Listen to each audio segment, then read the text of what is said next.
জ্ঞানারামুলে গড়ে দাও মোদের জীবন, সুন্নতের পথে চালাও হে খোদা। জ্ঞানারামুলে গড়ে দাও মোদের জীবন, সুন্নতের পথে চালাও হে খোদা। আলহামদুলিল্লাহি রাব্বিল আলামিন ওয়াসসালাতু ওয়াসসালামু আলা সাইয়্যিদিল মুরসালিন, আম্মা বা'দ, ফাআউযু বিল্লাহি মিনাশ শাইতানির রাজীম। বিসমিল্লাহির রহমানির রহিম। আসসালাতু ওয়াসসালামু আলাইকা ইয়া রাসূলাল্লাহ, আসসালাতু ওয়াসসালামু আলাইকা ইয়া হাবিবাল্লাহ, আসসালাতু ওয়াসসালামু আলাইকা ইয়া নবিয়াল্লাহ ওয়া আলা আলিকা ওয়া আসহাবিকা ইয়া নূরাল্লাহ। মাদানী চ্যানেলের দর্শকবৃন্দ, কাছে কিংবা দূর থেকে, দেশ কিংবা প্রবাস থেকে যারাই আমাদের দেখছেন, সবাইকে জানাই একরাশ প্রীতি ও শুভেচ্ছা। আপনারা দেখছেন আপনাদের সকলের পছন্দনীয় অনুষ্ঠান ইলম ও ইবাদত। এই অনুষ্ঠানে আমরা ওই সকল বিষয় সম্পর্কে জানি যে বিষয়গুলো যেন আমাদের জন্য রয়েছে অপরিহার্য, এবং এই বিষয়গুলো আমাদেরকে প্রতিনিয়তই পালন করতে হয়। আজ ইনশাল্লাহ এরকম একটি বিষয় নিয়েছি, আর তা হচ্ছে বিতিরের নামাজ।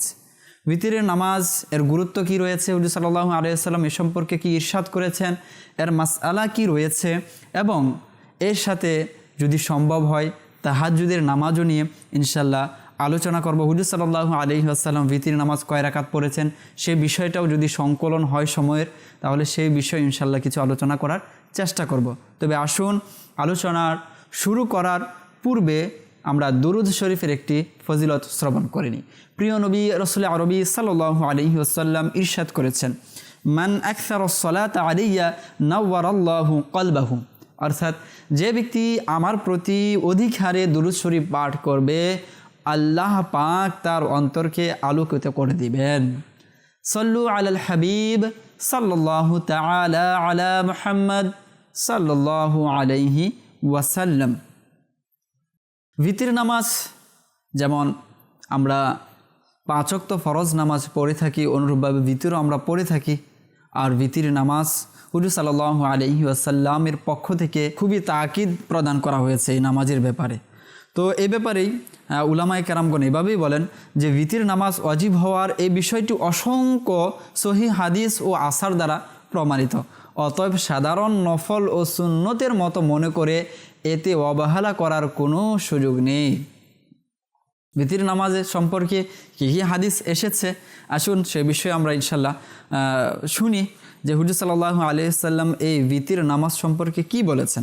আন আব্দুল্লাহ ইবনে বুরাইদা আন আবিহি قال سمعت رسول الله صلى الله عليه وسلم يقول الوتر حق فمن لم يوتر فليس منا الوتر حق فمن لم يوتر فليس منا الوتر حق فمن لم يوتر فليس منا। অর্থাৎ হযরত আব্দুল্লাহ ইবনে বুরাইদা রাদিয়াল্লাহু তাআলা আনহু তার পিতা থেকে বর্ণনা করেন, তিনি বলেন, আমি রাসূলুল্লাহ সাল্লাল্লাহু আলাইহি ওয়াসাল্লামকে বলতে শুনেছি, বিতর আবশ্যিক বিধান বা ওয়াজিব, সুতরাং যে বিতর আদায় করবে না সে আমাদের অনুসারী নয়। বিতর অবশ্য পালনীয় বিধান, যে বিতর আদায় করবে না সে আমাদের দলভুক্ত নয়। বিতর ওয়াজিব, যে বিতর আদায় করবে না তার সাথে আমাদের কোনো সম্পর্ক নেই। অর্থাৎ হুজুর সাল্লাল্লাহু আলাইহি ওয়াসাল্লাম এই বিতর সম্পর্কে আমাদেরকে এটাই বলেছেন যে বিতর হচ্ছে হক, বিতর পড়তে হবে, যে বিতর পড়বে না সে আমার দলভুক্ত নয়, সে আমার অনুসারী নয়, তার সাথে আমাদের কোনো সম্পর্ক নেই। অর্থাৎ এই একই বিতরের সাথে প্রায় বলা চলে 3 ভাবে একটি শব্দকে উলামায়ে কেরামগণ কি করেছেন, অনুবাদ করেছেন। ফালাইসা মিন্না, ফালাইসা মিন্না, ফালাইসা মিন্না, সে আমার দলভুক্ত নয়, সে আমার দলভুক্ত নয়, সে আমার দলভুক্ত নয়। তো এই যে দলভুক্ত নয় এটাকে উলামায়ে কেরামগণ 3 ভাগে অনুবাদ করেছেন। যে এক জায়গায় বলেছেন ফালাইসা মিন্নার অর্থ হচ্ছে সে আমার অনুসারী নয়, তো এক জায়গায় বলা হচ্ছে ফালাইসা মিন্না সে আমার দলভুক্ত নয়, এক জায়গায় বলা হচ্ছে ফালাইসা মিন্না তার সাথে আমাদের কোনো সম্পর্ক নেই। তো হুজুর সাল্লাল্লাহু আলাইহি ওয়াসাল্লাম খুবই তাকিদ দিয়েছেন এই বিষয়টার প্রতি যে বিতির অবশ্যই অবশ্যই আমাদের পড়তে হবে। আচ্ছা, ইমাম হাকিম রহমতুল্লাহ তাআলা আলাইহি এই হাদিসটিকে সহিহ বলেছেন। হাফিজ জাহাবি রহমতুল্লাহ তাআলা আলাই হাকিম রহমতুল্লাহ তাআলা আলাইহির সাথে ঐকমত্য পোষণ করেন। এই হাদিসের ব্যাখ্যা কি রয়েছে, এই হাদিসে রাসূলুল্লাহ সাল্লাল্লাহু আলাইহি ওয়াসাল্লাম বিতর ত্যাগকারীর ব্যাপারে কঠোর হুঁশিয়ার বাণী উচ্চারণ করেছেন, এবং তিনি 3 বার করে বলেছেন যে বিতি আদায় করবে না সে আমাদের দলভুক্ত নয়, তার সাথে আমাদের কোনো সম্পর্ক নেই। বলাই বাহুল্য এমন কঠিন হুমকি কোনো সুন্নত ত্যাগকারীর ব্যাপারে হতে পারে না। কারণ সুন্নত যতই গুরুত্বপূর্ণ হোক না কেন, তা আদায় করলে অবশ্যই সওয়াবের অধিকারী হবে, তবে আদায় না করলে সাধারণত এমন কঠিন হুমকির সম্মুখীন হতে হয় না। সুন্নত বিধানের ক্ষেত্রে শরীয়তের এমনই দৃষ্টিভঙ্গি, যেমন তাহাজ্জুদের নামাজ ও ফজরের সুন্নত অনেক গুরুত্বপূর্ণ নামাজ, তবুও এগুলো আদায় না করলে এমন কোনো ধমকের কথা আসেনি। এ থেকেই বোঝা যায় ভিতর শুধুই গুরুত্বপূর্ণই নয়, বরং অবশ্যই পালনীয় বিধানও বটে। এটিকেই ফিকহে ইসলামের পরিভাষায় ওয়াজিব বলা হয়। তো হুজুর সাল্লাল্লাহু আলাইহি সাল্লাম যে তাকিদ দিয়েছেন, যে সেই তাকিদের ভিত্তিতেই বোঝা যাচ্ছে যে ভিতির অবশ্যই আমাদেরকে পালন করতে হবে। আর শরীয়তের পরিভাষায় এইরকম তাকিদ যুক্ত বিধানকেই মূলত ওয়াজিব বলা হয়। অপর হাদিসে কি এসেছে যে আন খারিজাতা ইবনে হুযাফাত আল-আদাবী قال خرج علينا رسول الله صلى الله عليه وسلم فقال إن من حمر النعم وهي الوتر فجعلها لكم فيما بين صلاة العشاء إلى صلاة الفجر। অর্থাৎ হযরত খারিজা রাদিয়াল্লাহু তাআলা আনহু থেকে বর্ণিত, তিনি বলেন রাসূলুল্লাহ সাল্লাল্লাহু আলাইহি ওয়াসাল্লাম আমাদের কাছে এসে বললেন, আল্লাহ তাআলা তোমাদেরকে এমন একটি নামাজ বৃদ্ধি করে দিয়েছেন যা তোমাদের জন্য লাল উট থেকে উত্তম, আর সেটি হলো বিতর। আল্লাহু আকবার কবীরা। আমাদেরকে যদি পুরস্কারের কথা বলা হয় যে আজ অমুক জায়গায় চলে যান, সেখানে আপনাকে একটি লাল উট দেওয়া হবে উদাহরণস্বরূপ, তাহলে মনে হয় না আমাদের কেউই ঘরের মধ্যে বসে থাকবে, সকলেই সেটি অ্যাচিভ করার জন্য, সেটি অর্জন করার জন্য, পাওয়ার জন্য চলে যাবে। শুধু চলেই যাবে না, বরঞ্চ একে অন্যের সাথে প্রতিযোগিতাও করবে, কে আগে যেতে পারে সেই জায়গায়, কে আগে সেটাকে গ্রহণ করতে পারে। আমার নাম যেন সেই লিস্ট থেকে, তালিকা থেকে বাতিল না হয়ে যায়, এজন্য হয়তো অনেকে ফজরের পর থেকে সেখানে বসে থাকবে। তো আল্লাহ তাআলার পক্ষ থেকে উপহার স্বরূপে এটি আমাদেরকে দেওয়া হয়েছে। হুজুর সাল্লাল্লাহু আলাইহি সাল্লাম এটিকে উপহার বলেছেন। কেমন উপহার আর কেমনই বৃদ্ধি করে দিয়েছেন আল্লাহ তাআলা, যে এই বিষয়টি আমাদেরকে দিয়েছেন যে লাল উট থেকেও সে বিষয়টি আমাদের জন্য উত্তম রয়েছে, বিতির নামাজটি। তো আমরা কেন সেটাকে হেলায় অবহেলায় ছেড়ে দিব? এটা তো অবশ্যই পড়তেই হবে।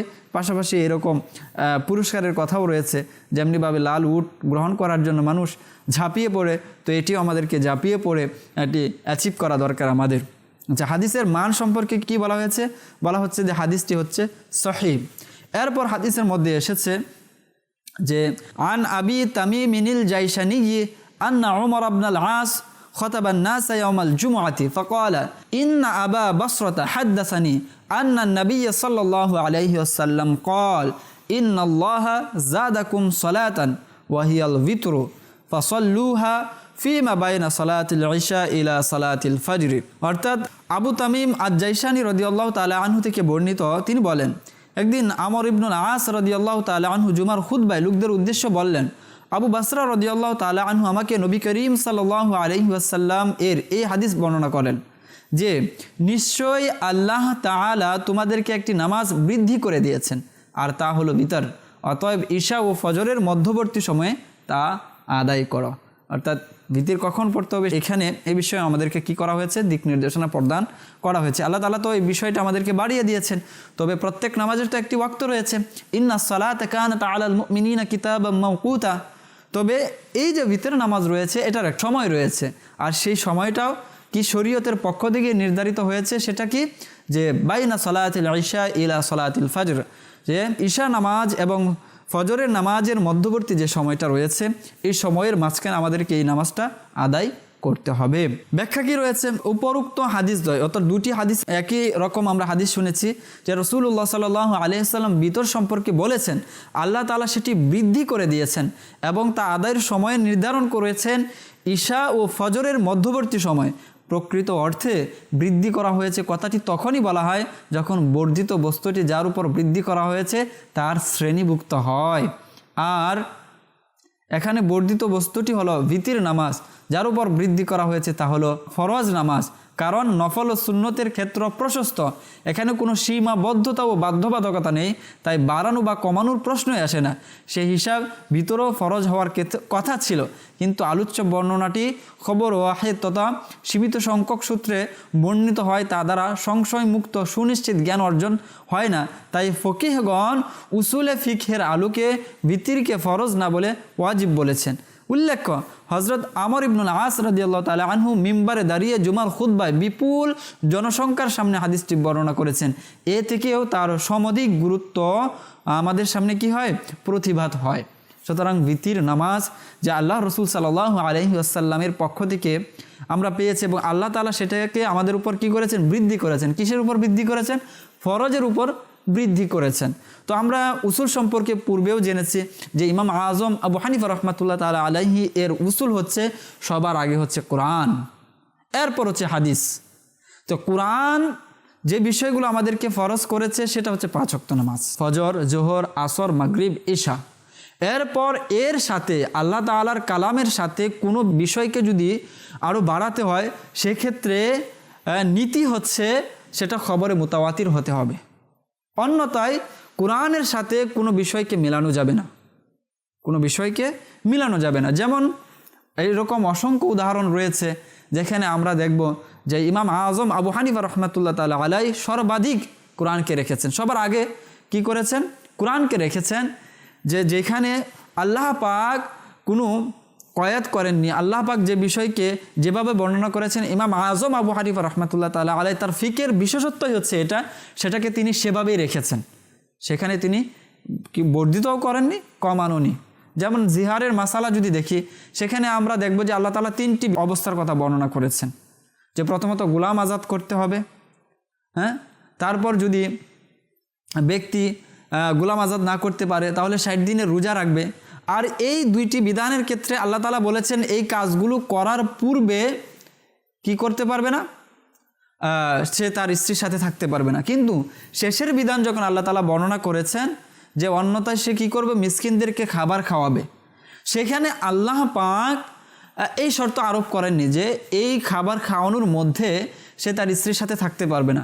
যেহেতু আল্লাহ পাক স্বাধীন রেখেছে, ওই হুকুমের ক্ষেত্রে মুক্ত রেখেছেন, এজন্য ইমাম আজম আবু হানিফা রহমাতুল্লাহ তাআলা আলাইহি এক্ষেত্রে কিয়াস করেননি।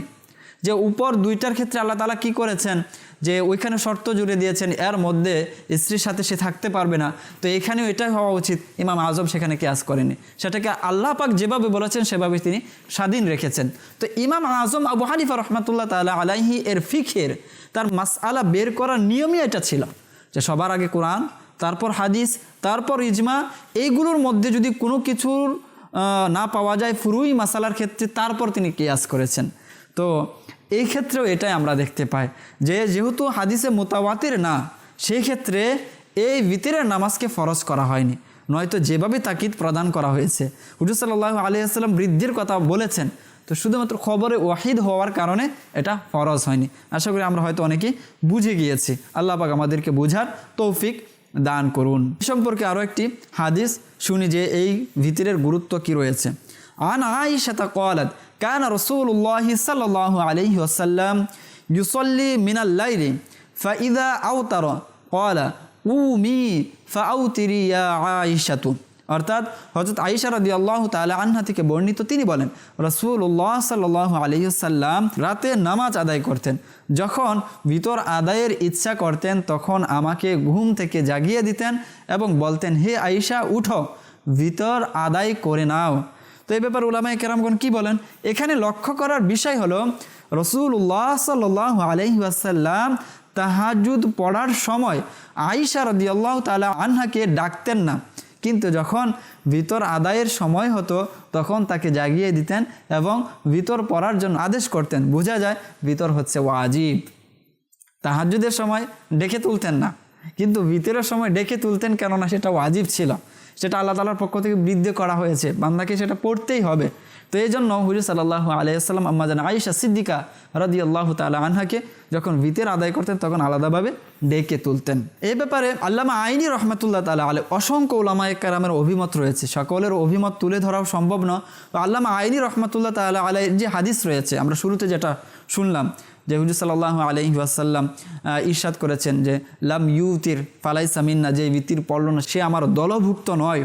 তো সে ব্যাপারে তিনি কি বলেছেন, তো বলেন ক্বাল আল আইনি ইউ ফি শারহি হাদাল হাদিসি ওয়া কাউলুহু হাক্কুন আই ওয়াজিবুন সাবিতুন الدليل عليه بقية الحديث لأنها وعيد شديد ولا يقال مثل هذا إلا في حق تارك فرض أو واجب ولا سيما وقد تأكد بالتكرار الكلام 3 مرات ومثل هذا الكلام بهذا التأكيدات لم يأتي في حق السنن الله أكبر كبيرا আল্লামা আইনি রহমাতুল্লাহ তাআলা আলাইহি এই হাদিসের ব্যাখ্যায় বলেন রাসূলুল্লাহ সাল্লাল্লাহু আলাইহি ওয়াসাল্লামের যে বাণী হাক্কুন এর অর্থ হলো এটি একটি সুসাব্যস্ত ওয়াজিব বিধান আর এর ওয়াজিব হওয়ার দলিল হলো হাদিসের পরিবর্তী অংশ কারণ সেখানে কঠোর হুঁশিয়ারি বা শাস্তির কথা বর্ণিত হয়েছে আর এ ধরনের কঠোর কথা কেবল ফরজ বা ওয়াজিব ত্যাগকারীর ক্ষেত্রে বলা হয়ে থাকে বিশেষ করে যখন কথাটি 3 বার পুনরাবৃত্তির মাধ্যমে জোরদার করা হয়েছে আর এই ধরনের সুনিশ্চিত তাকিদপূর্ণ বক্তব্য সুন্নত পর্যায়ের আমলের ক্ষেত্রে সচরাচর আসে না তো আল্লামা আইনি রহমাতুল্লাহ তাআলা আলাইহি যে প্রথম হাদিসটি আমরা শুনেছি এই ব্যাপারে তার মন্তব্য হচ্ছে এটা যে হাক্কুন এর দ্বারা অর্থ হচ্ছে এটা সুসাব্যস্ত ওয়াজিব একটি বিধান আর এর দলিল হচ্ছে পরবর্তী কথাগুলো যে হুজুর সাল্লাল্লাহু আলাইহি সাল্লাম যে পরবর্তী কথাগুলো বলেছেন এটি সচরাচর সুন্নতের ক্ষেত্রে বলেন না ওয়াজিবের ক্ষেত্রে এই ধরনের কথা আসে আল্লাহ পাক আমাদেরকে বোঝার তৌফিক দান করুন এখন আমরা এই যে ভিতর রয়েছে এর সম্পর্কে কিছু ফিকহি মাসালাও জানব যে নামাজের আহকামের মধ্যে এই ব্যাপারে কি এসেছে এর ফিক এই মাসালা কি রয়েছে নাম্বার 1 ভিতরের নামাজ ওয়াজিব নাম্বার 2 যদি এটি ছুটে যায় তবে এর কাজা আদায় করাও আবশ্যক নাম্বার 3 ভিতরের নামাজের সময়সীমা ইশারের নামাজের পর থেকে সুবহে সাদিক পর্যন্ত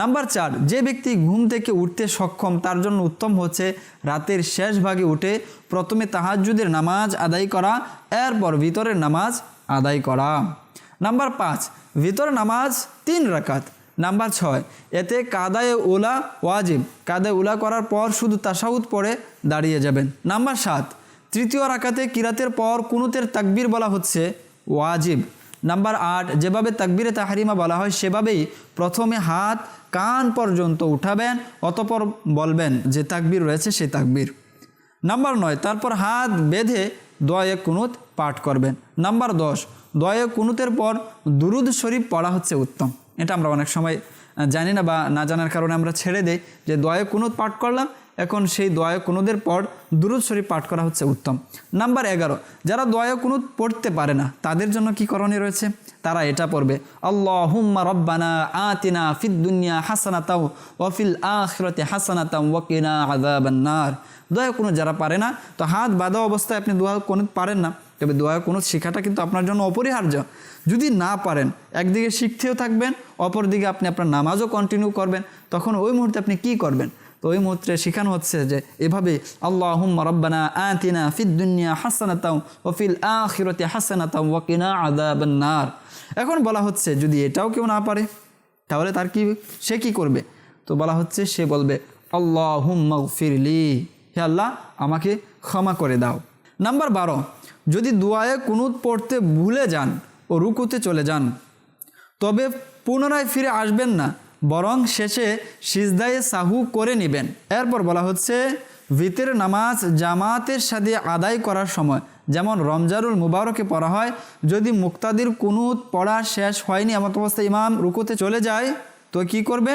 মুক্তাদিও রুকুতে চলে যাবে তো সেই ক্ষেত্রে আপনি আর দাঁড়িয়ে সম্পূর্ণ পড়বেন না কেননা ইমামকে অনুসরণ করা হচ্ছে মূলত ওয়াজিব আচ্ছা এখন আমরা শুনব যে হুজুর সাল্লাল্লাহু আলাইহি ওয়াসাল্লাম মূলত ভিতরে নামাজ কত রাকাত পড়েছেন সে বিষয়ে ইনশাআল্লাহ এখন হাদিসের মাধ্যমে আমরা আলোকপাত করার চেষ্টা করব যেমনটা হাদিসে পাকের মধ্যে এসেছে আন আবি সালামাতা ইবনে আব্দুর রহমান আন্নাহু সাআলা আয়েশা রাদিয়াল্লাহু আনহা কাইফা কানাত সালাতু রাসূলিল্লাহি সাল্লাল্লাহু আলাইহি ওয়াসাল্লাম ফি রমাদান قالت ما كان رسول الله صلى الله عليه وسلم يزيد في رمضان ولا في غيره على 11 ركعة يصلي 4 فلا تسأل عن حسنهن وطولهن ثم يصلي 4 فلا تسأل عن حسنهن وطولهن ثم يصلي 3 الله أكبر كبيرا তো সাহাবী আবু সালমা ইবনে আব্দুর রহমান রাদিয়াল্লাহু তাআলা আনহু তিনি উম্মুল মুমিনিন আয়েশা রাদিয়াল্লাহু তাআলা আনহাকে জিজ্ঞাসা করলেন, হুজুর সাল্লাল্লাহু আলাইহি ওয়াসাল্লাম কিয়ামুল লাইল তাহাজ্জুদ কিভাবে পড়তেন রমজানে? রমজানে তো নামাজ পড়ার একটা জোশ আমাদের মাঝে আসে যে আমরাও চাই যেন আর একটু বাড়িয়ে আমরা যেন নামাজটা পড়তে পারি। তো তাদের মধ্যে এই বিষয়টা ছিল, তিনি জানতে চাচ্ছিলেন যে কিয়ামুল লাইল তাহাজ্জুদ হুজুর সাল্লাল্লাহু আলাইহি ওয়াসাল্লাম রমজানে কতটুকু পড়তেন, কিভাবে পড়তেন? তো আম্মা জান আয়েশার কতই চমৎকার বলেছেন যে হুজুর সাল্লাল্লাহু আলাইহি ওয়াসাল্লাম তাহাজ্জুদ শুধু রমজানে পড়তেন না, রমজানের বাইরেও তিনি একইভাবে তাহাজ্জুদ পড়তেন, আর সেটা কি 8 রাকাত। তো হাদিসের অর্থ কি রয়েছে যে আবু সালমা ইবনে আব্দুর রহমান উম্মুল মুমিনিন আয়েশা রাদিয়াল্লাহু তাআলা আনহাকে জিজ্ঞাসা করলেন, রমজানুল মুবারকে নবী করিম সাল্লাল্লাহু আলাইহি ওয়াসাল্লাম এর যে নামাজ কিরূপ হতো, অর্থাৎ তাহাজ্জুদ কিরূপ হতো? তো উম্মুল মুমিনিন বলেন, নবী করিম সাল্লাল্লাহু আলাইহি ওয়াসাল্লাম রমজানের বাইরে 11 রাকাতের বেশি পড়তেন না। প্রথমে 4 রাকাত পড়তেন, এত সুন্দর এত দীর্ঘ সে নামাজ যা ভাষায় প্রকাশ করা যায় না। অতঃপর 4 রাকাত পড়তেন, এরও দীর্ঘত ও সৌন্দর্য সম্পর্কে জানতো চেয়েও না। এরপর হুজুর সাল্লাল্লাহু আলাইহি ওয়াসাল্লাম 3 রাকাত পড়তেন, আর সেটা হচ্ছে ভিতর। তো এখানে হুজুর সাল্লাল্লাহু আলাইহি ওয়াসাল্লামের তাহাজ্জুদ, হুজুর সাল্লাল্লাহু আলাইহি ওয়াসাল্লাম রমজান বলেন রমজানের বাইরে বলেন সর্বদাই এই তাহাজ্জুদ 8 রাকাত পড়তেন। আর সাথে কি করতেন? আর এই তাহাজ্জুদ পড়ার পর 3 রাকাত ভিতর নামাজ আদায় করতেন। তো আমাদের মধ্যে রমজান অতিবাহিত হচ্ছে, তাহাজ্জুদ তো এখন আমাদের জন্য পড়া সহজ, আমরা সেহরি খাওয়ার জন্য উঠছি। তো আমরাও চেষ্টা করি, হুজুর সাল্লাল্লাহু আলাইহি ওয়াসাল্লাম তো পুরো বছর পড়েছেন তাহাজ্জুদ এই কিয়ামুল লাইল 8 রাকাত। তো আমরাও চেষ্টা করি যেন রমজানে আমাদের এই হাতছাড়া না হয়ে যায়। আর পাশাপাশি এটাও চেষ্টা করি, বলা হয়েছে যে উত্তম হচ্ছে তাহাজ্জুদ পড়ার পর ভিতরে নামাজ আদায় করা। তো আল্লাহ পাক আমাদেরকে তৌফিক দান করুন। এরপর কি এসেছে হাদিসে পাকের মধ্যে? এরপর বলা হচ্ছে যে আন সাআদ ইবনে হিশামিন আন্না আয়েশাতা হাদাসাতহু আন্না রাসূলুল্লাহ সাল্লাল্লাহু আলাইহি ওয়াসাল্লাম কানা লা ইউসাল্লিমু ফি রাকাতাল ভিতরি। যে এখানে আবার ভিতরের নামাজ কিভাবে পড়তেন সেটারও একটি ধরন এখানে বর্ণনা করা হচ্ছে। যেমন সাআদ ইবনে হিশাম বলেন যে উম্মুল মুমিনিন আয়েশা রাদিয়াল্লাহু আনহাকে বলা হয়েছিল, তো তিনি বলেন যে নবী করিম সাল্লাল্লাহু আলাইহি ওয়াসাল্লাম ভিতরের 2 রাকাতে সালাম ফেরাতেন না, অর্থাৎ হুজুর সাল্লাল্লাহু আলাইহি ওয়াসাল্লাম এক সালামে ভিতরের নামাজ সম্পন্ন করতেন। 2 রাকাত পড়তেন, পড়ার পর তাশাহুদে আত-তাহিয়াত পড়ে দাঁড়াতেন, দাঁড়ানোর পর আবারও কি করতেন? কেরাত পড়তেন, সেখানে কেরাতের সাথে সূরা ফাতিহা পড়তেন, তারপর এর সাথে সূরা মিলাতেন, তারপর কি করতেন? তাকবীরের জন্য হাত উঠাতেন, দোয়ায়ে কুনুত পড়তেন, এরপর তাশাহুদ পড়ে সালাম শেষ করতেন। অর্থাৎ এক সালামে কি করতেন? হুজুর সাল্লাল্লাহু আলাইহি ওয়াসাল্লাম ভিতরে নামাজ সম্পন্ন করতেন। ইমাম হাকিম রাহমাতুল্লাহ তাআলা আলাইহি এই ব্যাপারে কি বর্ণনা করেছেন? তিনি সাআদ ইবনে হিশামের বিবরণটা এভাবে বর্ণনা করেছেন, সেটা কি?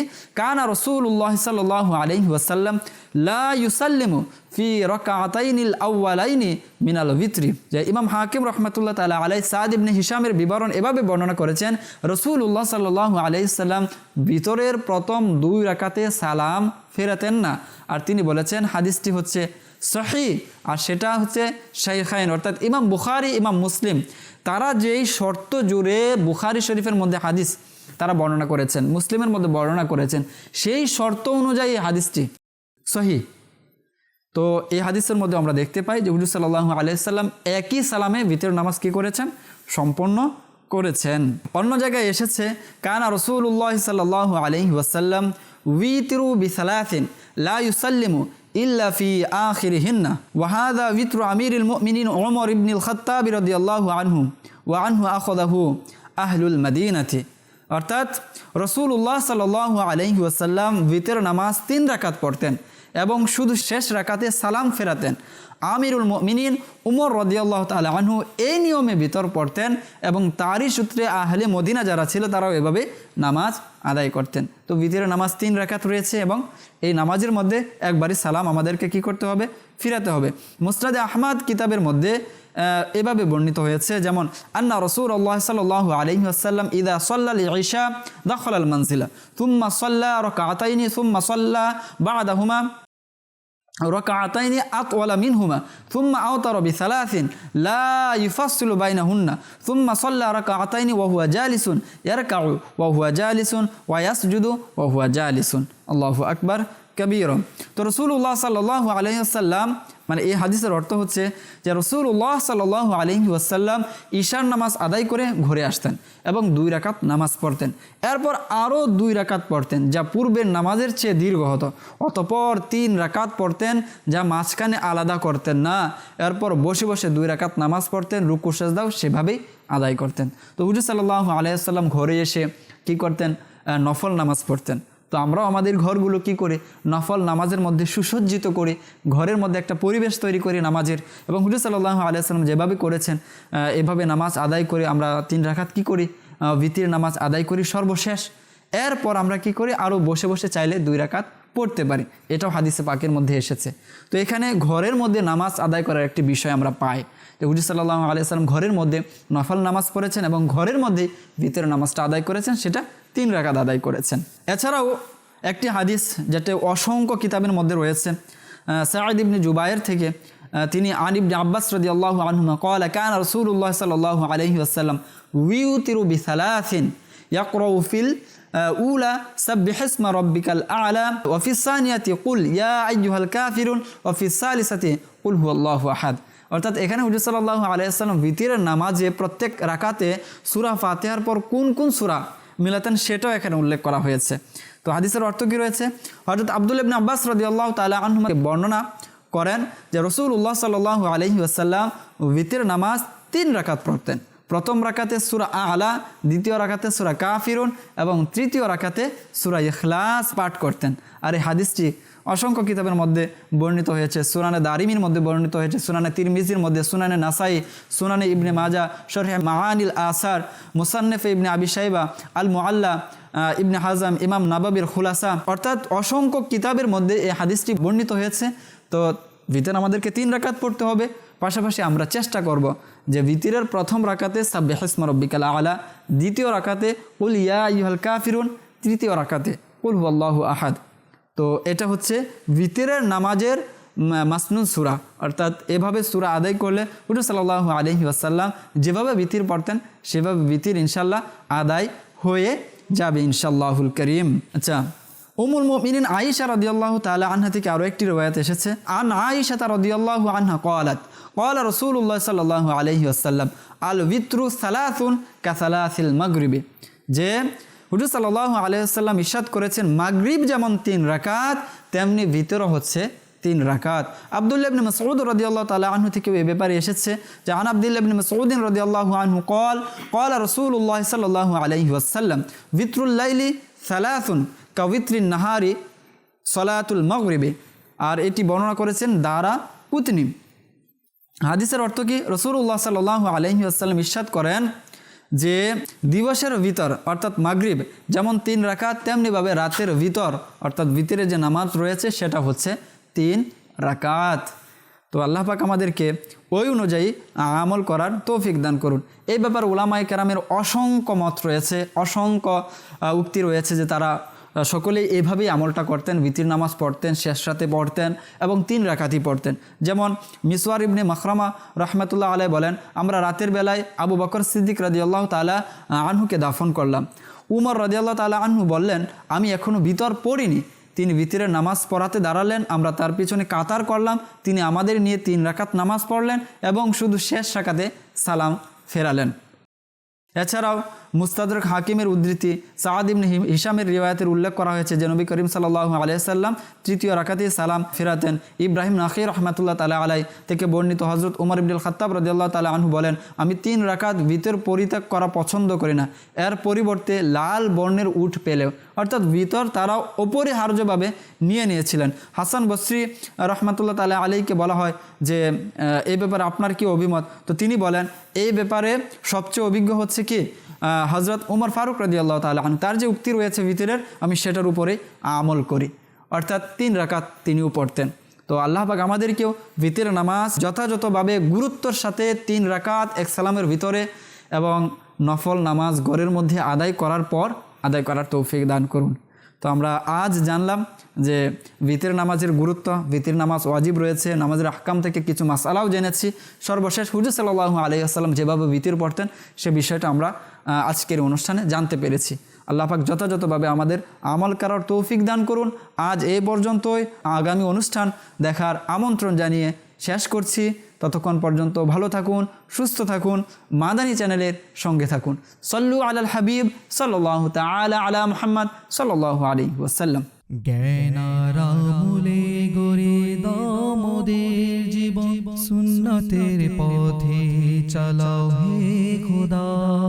জ্ঞানারামুলে গড়ে দাও মোদের জীবন, সুন্নতের পথে চালাও হে খোদা।